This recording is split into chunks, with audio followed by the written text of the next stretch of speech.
Genèse 35, verset 1. Lisons la parole, Genèse 35, verset 1. Est-ce qu'on peut se lever? On peut lire ensemble? À l'écran, c'est bon? Alors, on va lire ensemble, à haute voix. Genèse 35, verset 1. 3, 2, 1. Let's go!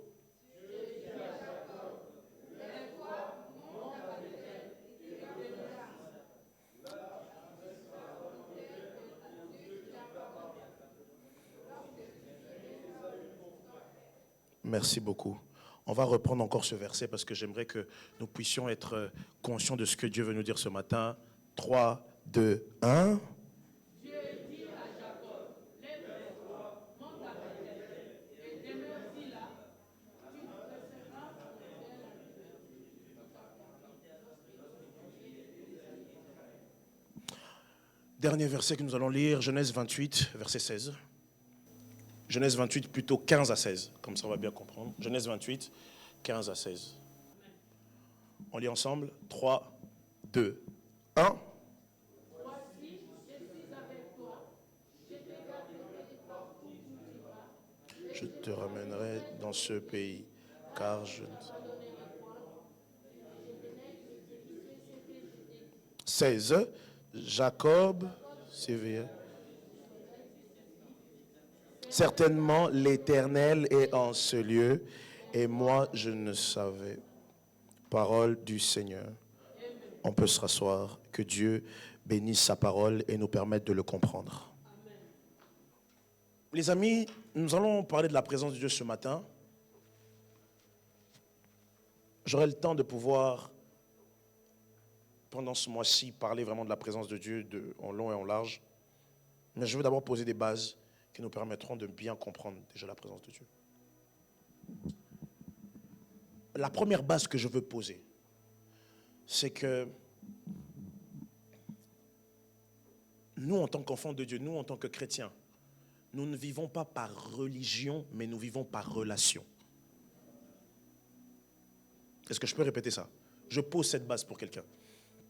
En tant qu'enfant de Dieu, en tant que sauvé, en tant que chrétien, croyons à l'œuvre de la croix, au Saint-Esprit qui a été envoyé, au Père, le Créateur, le Maître de l'univers, nous ne vivons pas par religion, mais nous vivons par relation. Alors, le fait que nous vivons par relation, une relation demande toujours une présence. Tu ne peux pas me dire que tu es en relation avec quelqu'un, mais tu ne l'as jamais vu. Vous n'avez jamais été dans une même pièce. Si je dis que je suis en relation avec Barack Obama, vous tous ici, vous allez vous moquer de moi. Vous allez dire déjà, tu ne parles pas anglais couramment, et en plus de ça, tu l'as vu quand et où. Mais je vous dis, j'ai vu Barack Obama, je suis en relation avec lui. Mais vous allez rigoler. Et dire, mais comment tu nous parles de Barack Obama? Or que, il y a beaucoup de choses qui font que toi et lui, pour le moment, peut-être par la grâce de Dieu, mais pour le moment, il n'y a rien. Et malheureusement, beaucoup de chrétiens viennent à l'église, disent être chrétiens, mais ils n'ont jamais été en présence de Dieu. Je vais le reformuler. Ils n'ont jamais été conscients de la présence de Dieu. Je peux pousser encore plus loin? Ils viennent à l'église et ils croient que la présence de Dieu, c'est ce qu'on a fait tout à l'heure. Ils croient que la présence de Dieu, c'est quand quelqu'un est en extase. Ils croient que la présence de Dieu, c'est quand on est là, on crie, quelqu'un pleure, on dit « Waouh, certainement ce matin, il y a eu la présence de Dieu. » Les amis, détrompez-vous. Mais comme je l'ai dit tout à l'heure, c'est qu'une relation est basée sur une présence. Ma question, avant d'aller plus loin, c'est qu'il n'y a pas de présence sans rencontre. Parce que malheureusement, beaucoup viennent à l'église. J'aimerais vraiment que tout le monde m'entende. S'il vous plaît, tout le monde. S'il vous plaît. Parce que je sens que certains esprits s'éloignent de moi. S'il vous plaît, j'aimerais l'attention de tout le monde. Il y a des personnes qui sont ici à l'église. Malheureusement, ils ont cette grâce de sentir ou de voir que la présence de Dieu est dans un lieu ou dans un endroit, mais ils n'ont pas rencontré Dieu, donc ils ne savent pas reconnaître sa présence. Il y a quelques semaines ici, on est en train de faire le challenge. Pasteur, c'est moi. Qui se rappelle d'ici? Qui était là? Qui se rappelle? Pasteur, c'est moi. C'est un très bon exemple que je vais prendre. Tout le monde est passé. Pasteur, c'est moi. Il a reconnu. La dernière, qui se souvient de la dernière personne qui était passée ce jour-là? Qui se souvient? Le pasteur, elle a changé de voix. Hein? Pasteur, c'est moi. Le pasteur n'a pas reconnu la voix. Mais vous savez ce que le pasteur a reconnu? L'odeur qui signifie la présence.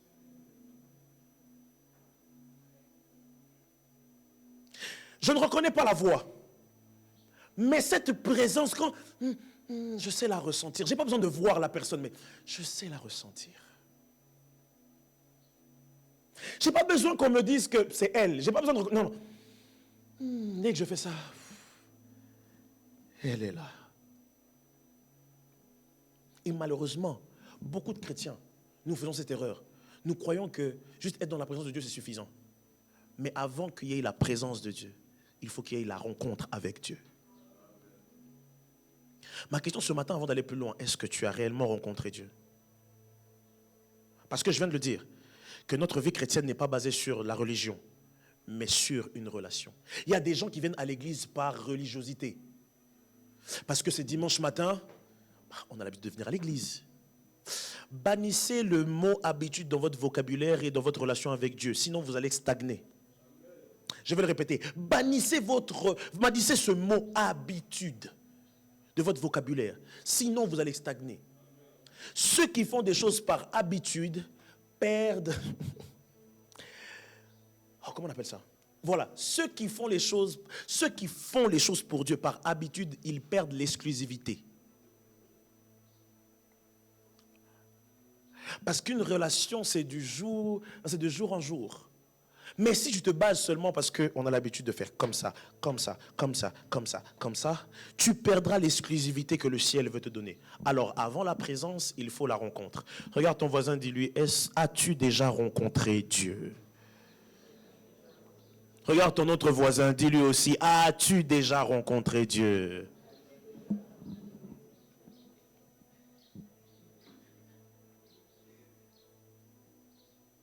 Ce matin, je ne vais pas aller très loin. Je parlerai de la présence de Dieu en profondeur. Mais le problème, c'est que, est-ce qu'on a rencontré Dieu? Je vais m'adresser à deux types de personnes. À ceux qui se disent, bon, nous, on connaît Dieu. Hein? Nous, on connaît Dieu depuis longtemps. Connaître Dieu depuis longtemps ne veut pas dire qu'actuellement, tu es en relation avec lui. J'ai des oncles et des tantes qui me connaissent, qui m'ont vu naître. Mais l'Emmanuel que je suis devenu aujourd'hui, ce n'est pas l'Emmanuel que j'étais il y a 10 ans. Ne pensez pas que la façon dont vous avez vu Dieu dans le passé, c'est le même. Dieu est le même hier, aujourd'hui, éternellement. Il est le même. Mais il diffère dans sa façon de fonctionner. Lui, il ne change pas. Mais ses tactiques et ses stratégies changent. Un jour, il guérit l'aveugle en disant « vois ». Un autre jour, il guérit l'aveugle avec de la salive et de la poussière de la terre. Un autre jour, il pardonne les péchés à un aveugle et cet aveugle voit. C'est la même chose, la même situation, mais 3 manières d'opérer. Si vous attendez que le Dieu que vous avez rencontré il y a 15 ans soit le même, il sera le même aujourd'hui. Mais si vous pensez que sa présence, la façon comment il se manifeste pour vous va de la même façon qu'il y a 15 ans, détrompez-vous, vous n'êtes plus dans la relation, mais dans la religion. Et d'autres personnes disent que non, moi, je viens à l'église. Nous, Dieu, il est avec nous. Nous, Dieu, voilà. Dieu, il sait de temps en temps, comme la Bible le dit, 7 fois le juste tombe, 7 fois il se relève. Mais malheureusement, beaucoup pensent que de la façon comment ils ont rencontré Dieu, c'est de la même façon que Dieu va se manifester toutes les fois où ils viendront vers lui. Regarde ton voisin, dis-lui, relation ou religion? Relation ou religion? Mais la présence de Dieu nécessite une rencontre. Alors ce matin, je prie de tout mon cœur que si tu n'avais jamais rencontré Dieu, que tu le rencontres ce matin. Telle est ma prière, le désir de mon cœur pour quelqu'un. Je ne veux pas juste qu'on puisse chanter, prier, que non. Je veux que ce matin, si tu n'avais pas rencontré Dieu, que ce matin, qu'une rencontre spéciale, comme la femme samaritaine ce jour-là, elle ne savait pas, mais c'était le jour de sa rencontre avec le Seigneur. Que tu rencontres Dieu ce matin. Quelqu'un dit après moi, Amen. Amen. Quelqu'un dit plus fort après moi, Amen. Amen. Parlons un peu de la présence de Dieu, parce que du coup, ça c'est mon sujet, c'est mon thème d'aujourd'hui. Je parlerai de que signifie la présence de Dieu. Je parlerai plus tard des 5 niveaux de la présence de Dieu. Je parlerai de beaucoup de choses. Mais aujourd'hui, commençons simplement. Que signifie la présence de Dieu? C'est quoi la présence de Dieu? Première des choses, la présence de Dieu, c'est Dieu en mouvement au milieu de son peuple. Premier point, la présence de Dieu, c'est Dieu en mouvement au milieu de son peuple. Nous avons lu Jacob qui parle dans le livre de Genèse 28, il dit certainement Dieu était là mais je ne savais pas. Mais si vous lisez, la Bible dit que ce jour-là, Jacob dormait et eut une vision, un songe. Il voyait des anges monter et descendre. Et une voix lui a parlé. Les amis, la présence de Dieu se démontre à nous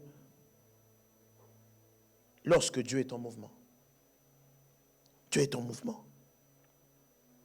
Les amis, ce jour-là, Jacob voit qu'il y a quelque chose qui se passe.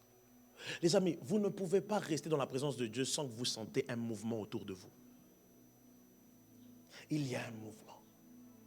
Il y a un mouvement. Ce mouvement-là, nous, des fois, on s'attend que le mouvement soit... Des fois, on s'attend que le mouvement soit comme les flots de la mer. Non. Des fois, le mouvement est si léger et si doux. Mais il y a un mouvement. Un mouvement. La présence de Dieu, c'est un mouvement. Vous voyez comme on est là ce matin, il y aura un mouvement ce matin.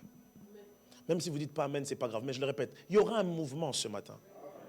Même si vous dites pas, même si votre Amen est hospitalisé, je vais le dire. Il y a un mouvement qui va venir ce matin pour attester que Dieu est au milieu de nous. Amen. La présence de Dieu. Deuxièmement, que signifie la présence de Dieu? La présence de Dieu, c'est un lieu, mais aussi une position. La présence de Dieu, c'est un lieu, mais c'est aussi une position. À chaque fois que Dieu avait envie de dire à son peuple, avait envie de donner rendez-vous à son peuple, il donnait toujours un lieu à ce peuple. À chaque fois. Plusieurs fois, vous allez voir Dieu qui parle à Abraham, par exemple, dans Genèse 22, il dit, va à la montagne qu'on appelle Morija. Il dit à Moïse, va à la montagne qu'on appelle Horeb. Il dit à Élie, monte. À chaque fois que Dieu veut manifester sa présence, souvent, il donne des lieux de rendez-vous. Mais même dans le Nouveau Testament, parce qu'on va me dire, tu prends ton Ancien Testament. Matthieu chapitre 6, qu'est-ce que Jésus dit? Si tu veux prier, entre où? Dans ta chambre. C'est un lieu de rendez-vous. Va dans ta chambre. Tu invoqueras ton Père dans le secret. Un lieu de rendez-vous. La présence de Dieu est aussi un lieu de rendez-vous. Mais la présence de Dieu n'est pas seulement un lieu de rendez-vous, mais c'est un lieu de position. Pourquoi? Parce que lorsque la Bible dit va dans ton lieu de rendez-vous, c'est qu'il attend de toi que tu te positionnes pour recevoir la présence de Dieu. Je veux dire ceci. Lorsque Jésus est en train de dire que entre dans ta chambre, il est en train de dire quitte tout ce que tu es en train de faire et positionne-toi. En fait, entre ce qui se passe à l'extérieur et entre ce que moi je veux te donner, il faut que tu te positionnes dans ta chambre afin d'intercepter directement ce que je veux te donner. Et malheureusement, beaucoup de personnes viennent au lieu de la présence de Dieu, mais ne se positionnent pas conformément au lieu de la présence de Dieu. Donc tu viens au culte, tu dis oui, le culte est un lieu, l'église ici, le temple est un lieu où je rencontrais Dieu.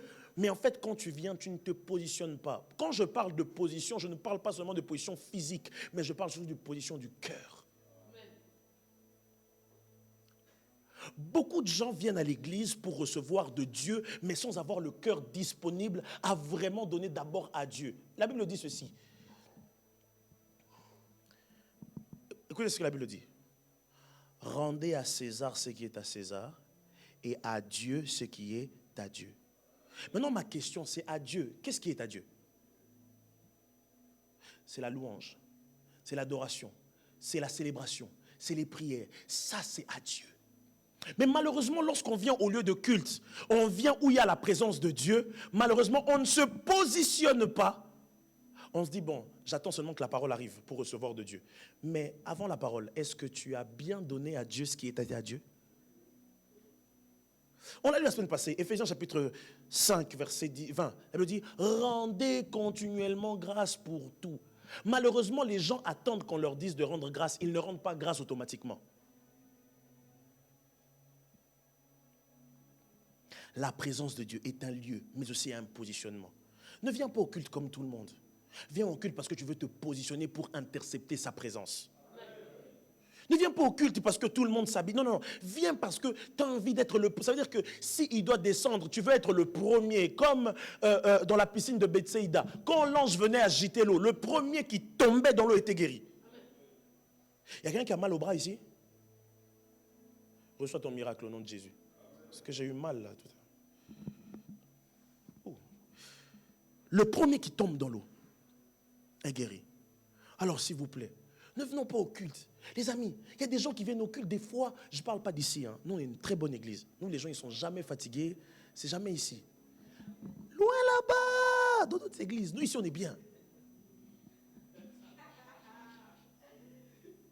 Nous ici, les gens ils arrivent à l'heure, nous ici, tout va très bien. Dans d'autres églises là-bas, dans les églises auxquelles j'ai visité. Les amis, la présence de Dieu est au-delà de la fatigue. On ne sert pas Dieu parce qu'on est en forme. Parce que si tu attends que tu sois en forme, tu ne seras jamais en forme. Avec tout le travail que tu accumules en semaine, tu ne seras jamais en forme. C'est juste montrer à Dieu, j'ai une bonne position. Ma position. Fatigué ou pas, je garde cette position. Te louer, t'adorer. Je garde cette position. S'il faut que ma voix parte, elle va partir parce que je veux juste garder cette position. Ma voix n'est pas importante. Toi, tu sais guérir les cœurs, tu sais guérir les cordes vocales. Tu vas guérir. Pour le moment, mon objectif premier, c'est de garder ma position.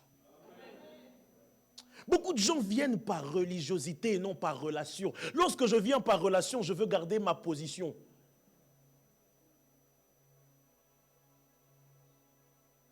Imaginez-vous que vous êtes dans une relation. Mais dans cette relation-là, vous ne voulez pas être le premier. Vous êtes marié, mais vous ne voulez pas être le premier. Vous voulez que votre femme voie ailleurs. Vous voulez que votre mari voie ailleurs, vraiment. Non, ce n'est pas le but. Si vous voulez que ça fonctionne, il faut être le premier. Il faut bien se positionner.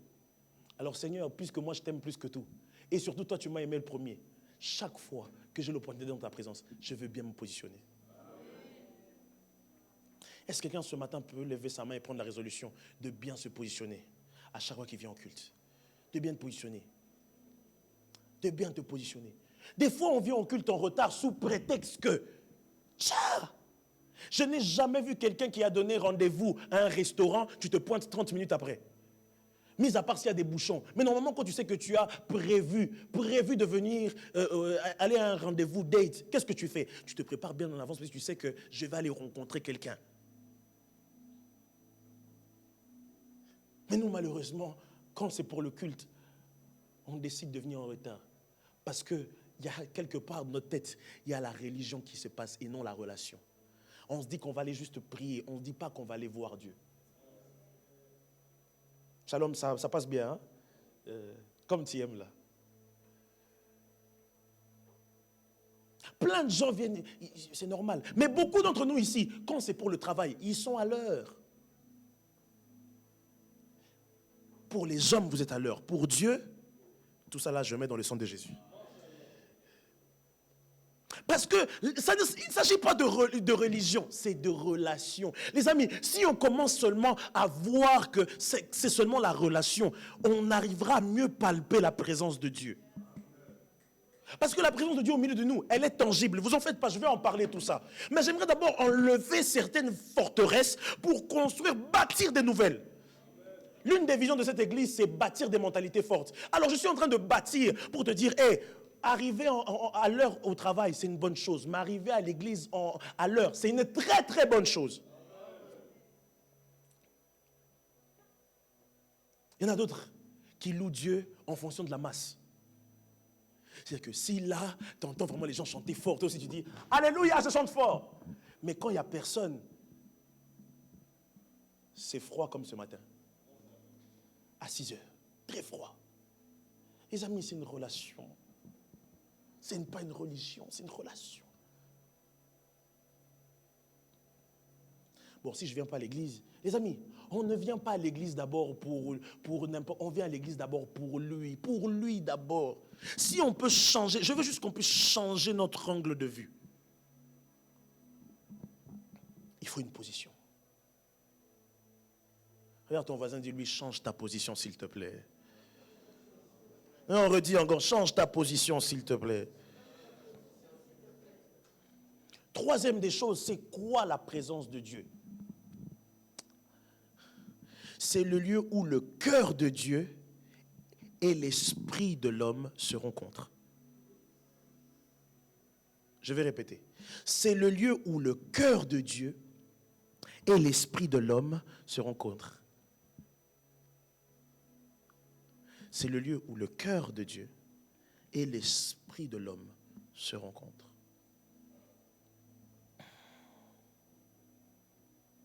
Vous savez, j'aime beaucoup prendre cet exemple. J'ai déjà pris plusieurs fois. Vous savez, c'est comme cette relation qu'on a. Vous savez, quand le coup de foudre te tombe dessus, tu rencontres quelqu'un, qu'est-ce que tu fais? Vous vous voyez, vous vous appelez, vous vous écrivez. Parce que le but, ce n'est pas juste de s'écrire, mais parce qu'on s'aime, on ne veut pas se lâcher. Du coup, on s'écrit. De temps en temps, intentionnellement, on s'offre des fleurs. Intentionnellement, on va au resto. Seulement, des fois, on va en voyage. Comme moi, prochainement, j'irai en voyage. Amen. Merci pour les gens qui ont dit Amen pour moi, vraiment. Dieu vous bénisse. On va au cinéma.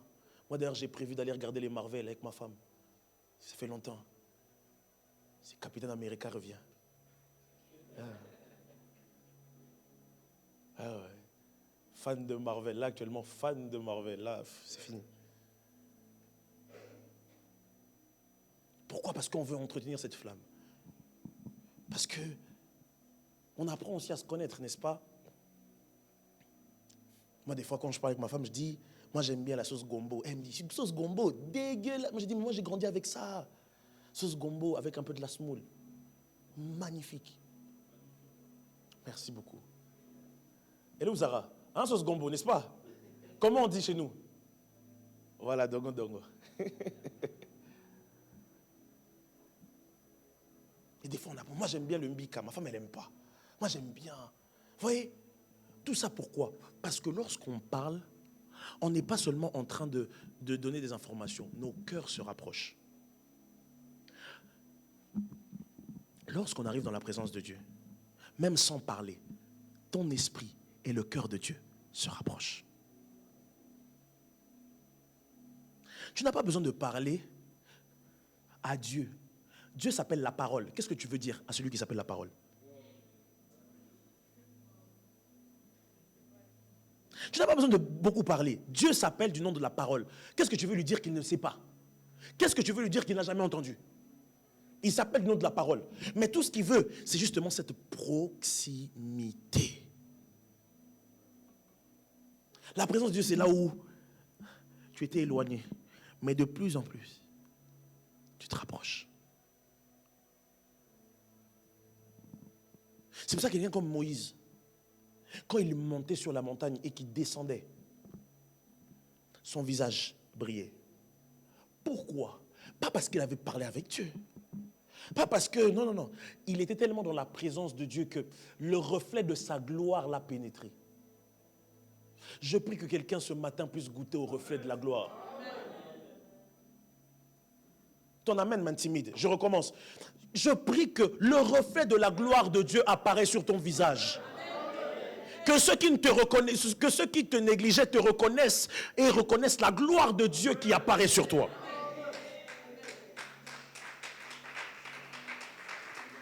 Les amis, parce qu'il y a ce rapprochement. Ce rapprochement. Pour clôturer, j'avais dit que j'allais pas être long. Pour clôturer, je donnerai seulement 2 éléments pour mieux comprendre la présence de Dieu. Juste 2 éléments. Et ensuite, on va prier. 2 éléments. Ne vous en faites pas, ça va bientôt partir. 2 éléments. Premier élément. Dieu sélectionne des lieux particuliers pour révéler sa présence. Je répète, Dieu sélectionne des lieux particuliers pour révéler sa présence. Je parlerai du omniprésence, l'omniprésence de Dieu, j'en parlerai. J'en parlerai, mais pas aujourd'hui, j'en parlerai. Et je parlerai aussi des 5 niveaux de la présence de Dieu. La présence de Dieu, la présence manifeste de Dieu, la présence glorieuse, on en parlera de tout ça. Mais ce que je veux dire, c'est que Dieu sélectionne des lieux. Écoutez bien.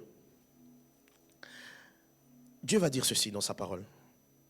Il va dire, tout lieu que foulera la plante de tes pieds, je te le donne en possession. Après, la Bible dit quoi? Depuis le cèdre de Liban jusqu'au... Oh, mais Seigneur, tu as dit tout lieu où foulera la plante de mes pieds. Comment est-ce que tu me mets une limite? En fait, Dieu ne se manifeste que dans les lieux qu'il a sélectionnés pour qu'on puisse le rencontrer. Je répète, Dieu ne se manifeste que dans les lieux où au préalable il avait dit qu'il allait venir te rencontrer. Dieu est à la Migros, hein? Dieu est à la COP. Mais est-ce que vous avez déjà vu quelqu'un baptisé du Saint-Esprit à la COP? Les policiers, tout le monde vient. Madame, qu'est-ce qui se passe, madame? Dieu est là, mais il ne se manifeste pas là, parce que ce n'est pas là où il a dit qu'il allait se manifester.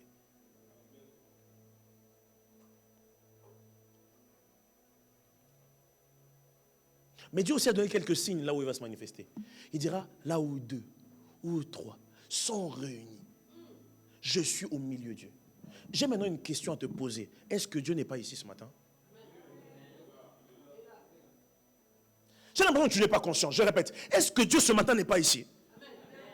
Regardez, j'ai l'impression que ça ne va pas du tout. On dirait que je répète encore. Est-ce que quelqu'un croit, quelqu'un est-il conscient que Dieu est parmi nous ce matin? Pourquoi? Parce qu'il a donné rendez-vous ici. Il a dit ici, lorsque vous m'invoquerez, je manifesterai ma présence.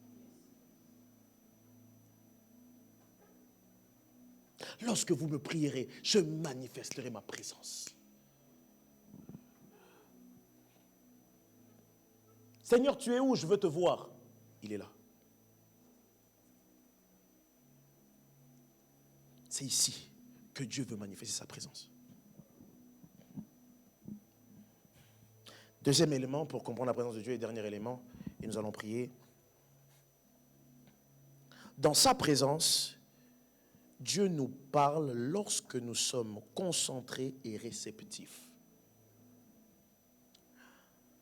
Dans sa présence, Dieu nous parle lorsque nous sommes concentrés et réceptifs.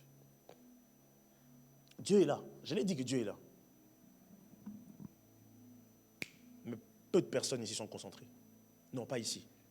Nous, ici, nous sommes bien. Loin là-bas. Il y a des gens qui viennent au culte et ne sont pas réceptifs. Le ciel est en mouvement, mais toi, tu vois juste les lumières. Le ciel est en mouvement. Dieu veut faire descendre quelque chose d'inattendu. Mais tu es sur Instagram, tu regardes tes posts. Dieu est ici. Mais tu repenses à la jeune fille que tu dois voir après le culte. Mais Dieu est ici. Dieu est ici. Mais tu penses à la semaine que tu auras. Oh là là là, j'ai des examens en plus, mon Dieu, on a des... Mais Dieu est ici. Dieu est ici, et puis tu dis, bon, comme il est bientôt midi, 11h50, que je réponde à 2-3 messages WhatsApp. Mais Dieu est ici. Comment est-ce que tu veux être réceptif si tu es d'abord réceptif sur WhatsApp?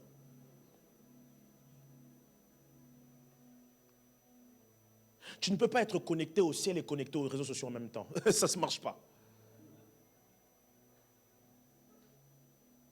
Vous voyez? Ça a sonné. Maintenant, il y a certains qui regardent maintenant le message qui a envoyé. Oui, parce qu'on est tous dans le même groupe là. C'est le même groupe qui a sonné. Maintenant, il y a certains qui ont regardé. Ne mentez pas. Certains ont regardé, c'est qui a envoyé le message. Oui, il y a un message qui a été envoyé, oui. Et alors? Lorsque tu es au travail, lorsque tu es à l'école, quand c'est un moment important, est-ce que tu regardes tes messages? Non. Parce que tu veux consommer. Les amis, on prend le temps de regarder nos messages dans la présence de Dieu, alors on ne voit pas ce que Dieu nous donne. Mieux vaut rester dans sa présence et consommer sa présence, les amis. Dieu veut que tu consommes sa présence à chaque fois que tu viens ici. Dieu veut que tu consommes sa présence à chaque fois. Les amis, on prend tellement de temps à consommer autre chose. Lève ta main droite avec moi, dis Seigneur, je veux consommer ta présence. Plus fort, Seigneur, je veux consommer ta présence. Merci, sans modération. J'aimerais te dire quelque chose. La consommation à la présence de Dieu n'est pas un problème pour ta santé. Au contraire, ça te permet de mieux sentir et ressentir les choses.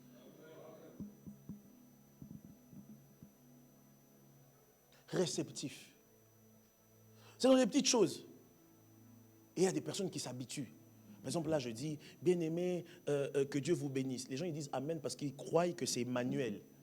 C'est Dieu qui parle à travers moi, les amis. Vous voyez, vous avez de la peine par rapport à ça.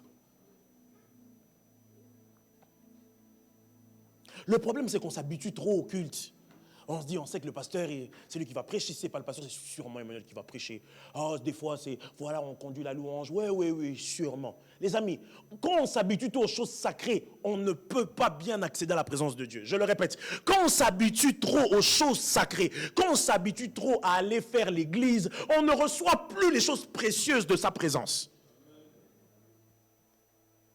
On sait que un tel va prendre les photos, on sait un tel va prendre des stories, on sait un tel va faire ceci, on sait un tel va faire cela. Tellement qu'on s'est habitué à voir comment l'organisation de l'église se passe, on n'arrive pas à prendre le temps de s'asseoir et de dire « Seigneur, je suis prêt.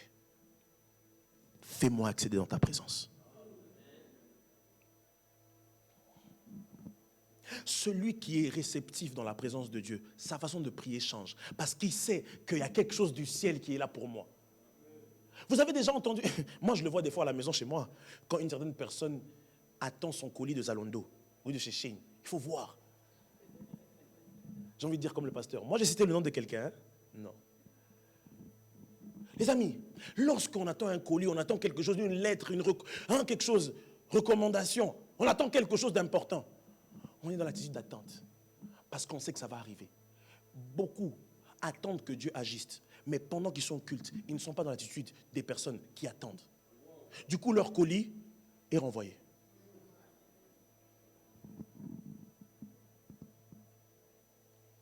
Leur colis est renvoyé. Sous prétexte que, bon, on attend la parole de Dieu, on attend. Mais qui vous a dit que la parole de Dieu est le seul moyen par lequel Dieu peut vous visiter? L'erreur, c'est qu'on croit que seulement la parole... Non, je ne dis pas que la parole de Dieu ne visite pas. Mais il y a des cas, c'est la louange.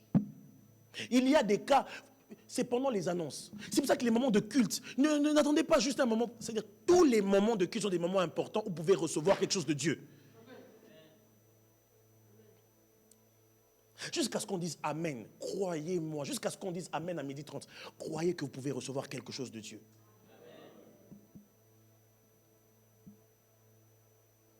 Serviteurs, servantes de Dieu, ne servons pas Dieu par habitude. Oh non, parce que moi je sais chanter, moi je sais jouer, moi je sais faire ceci, moi je sais comment. Les amis, c'est par habitude qu'on ne reçoit pas les nouvelles inspirations. Par habitude. On est là en 2025, on est là, on verra. vous savez quoi? Celui qui sert Dieu par habitude, il sert Dieu. Vous vous rappelez, hein? Il sert Dieu, mais il sert aussi les hommes. La nourriture... J'ai une question. Si vous mangez de maintenant jusqu'au 31 décembre, vous mangez que des pâtes carbonara tous les jours, midi, matin, midi, soir, pas de pain, que ça. À un moment donné, même ton ventre va te dire, mais frère, arrête, change-moi de nourriture. Mais nous, on est prêt à donner au peuple de Dieu la même chose que dimanche passé.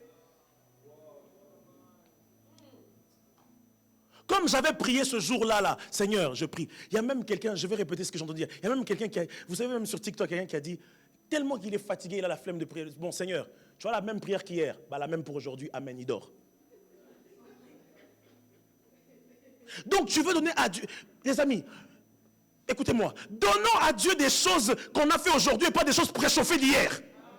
Je vais répéter ça pour quelqu'un. Donnons à Dieu des plats consistants et pas des plats préchauffés d'hier. Aujourd'hui à l'église, on donne à Dieu du fast-food, du McDo, du rapide. J'aime quand on va manger McDo. Mais j'aime surtout quand ma femme se met à cuisiner. Ah, tata, elle coupe. Parce qu'il n'y a pas que la nourriture, mais il y a l'effort derrière. Je l'ai déjà dit, je vais le répéter pour quelqu'un. Dieu ne juge pas que tes actions. Dieu juge les intentions de tes actions. Alors quand tu viens à l'église, ne viens pas seulement pour adorer. Adore avec des intentions pures. Autre chose que je vais rajouter, je vous promets qu'après ça on va prier. Il y a des gens qui viennent pour que on voit que les photos soient belles. Heureusement qu'ici à l'église, il n'y en a pas, mais dans d'autres églises, pas ici, très loin. Tu as vraiment une sœur qui prend son téléphone et qui met « moi » dans la présence de Dieu. Comme ma belle-mère, elle aime le dire, « Matalana ». M'as-tu vu? Si je me mets à genoux, comme ça Emmanuel va voir que je me suis mis à genoux. Oui, ça c'est la prosternation du Seigneur. Ça c'est de la religiosité.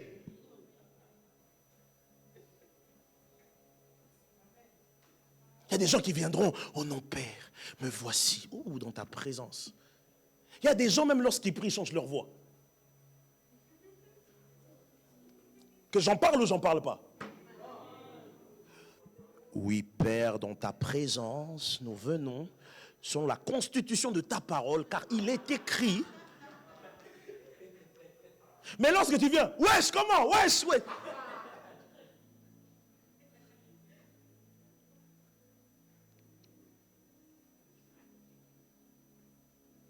Tu es comme, quand tu fais ça, tu es comme Satan. Tu es Lucifer, tu es le diable, mais tu te déguises en l'ange de lumière. Mais ça se passe dans la présence de Dieu.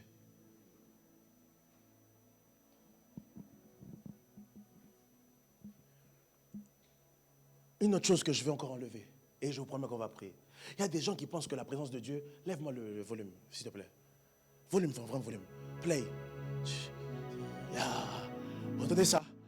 Waouh! Ça, la présence de Dieu, là, on peut commencer. Rababababababa. Rabababababa. Oui, il y a Dieu qui est là. Oui, le frère joue des strings. Il y a Dieu qui est là. Il y a des pads. Oui, la présence de Dieu. Oui, on peut tomber maintenant. Allez, on tombe. Merci. Qui vous a dit que la présence de Dieu, c'est par rapport à ce qu'on écoute? Shalom, j'aime bien quand tu dis ça. Tu me fais plaisir. Il y a des gens qui aiment la présence de Dieu quand ils sentent que... Carl, viens s'il te plaît, viens qu'on fasse un exemple avec toi aussi. Ouais. Parce que je suis en train de casser et bâtir des nouvelles vérités, les amis. Je suis en train de casser ça. C'est ce que la Bible dit, des faux raisonnements. Croire que non, la présence de Dieu, c'est par rapport aux instruments. J'ai une question à vous poser. Dans Actes chapitre 2, verset 1, le jour où le Saint-Esprit est descendu, qui vous avait dit qu'il y avait un groupe de louanges dans la chambre haute?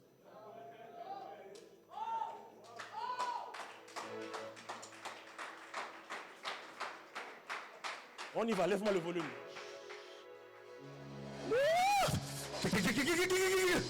Il y a la présence de Dieu. Les amis, la présence de Dieu n'a rien à voir avec ce qu'on écoute. La présence de Dieu commence par la foi et croire qu'il est juste là. Simple. Je vais vous poser une question. Samuel, tu crois que je m'appelle Emmanuel, n'est-ce pas? N'est-ce pas? Tu crois que je m'appelle Emmanuel? Et même si un autre jour on te ramène un autre prénom, mais puisque moi je te l'ai dit, tu crois que je m'appelle Emmanuel, n'est-ce pas?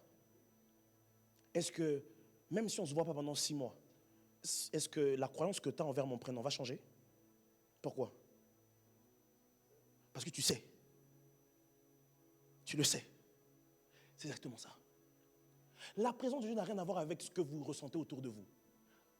Avec la foi, je sais qu'il est là. Je n'ai pas besoin, même s'il fait froid. Vous savez, j'ai l'impression des fois, les gens viennent à l'église et ils attendent que le culte, que les gens soient nombreux. C'est là où on dit, waouh, Dieu était vraiment au milieu de nous. Quel culte! Même avec 2 personnes, il est là. Enlèvement, c'est faux raisonnement. Croire que la présence de Dieu, c'est quand on est à genoux, on pleure. Il y a des gens, quand tu les vois pleurer dans la présence de Dieu, ils ne pleurent pas parce qu'il y a Dieu, ils pleurent parce qu'ils ont trop péché. Ils pleurent parce qu'ils savent que, comme c'est là, ma copine m'a laissé. Ils pleurent parce qu'ils se disent, les factures, j'ai perdu 200 balles, j'ai fait ceci. Oui. Mais la présence de Dieu consiste à croire avant d'y accéder. My God. Alors je répète cette question que j'ai posée tout à l'heure. Qui croit que Dieu est présent parmi nous ce matin?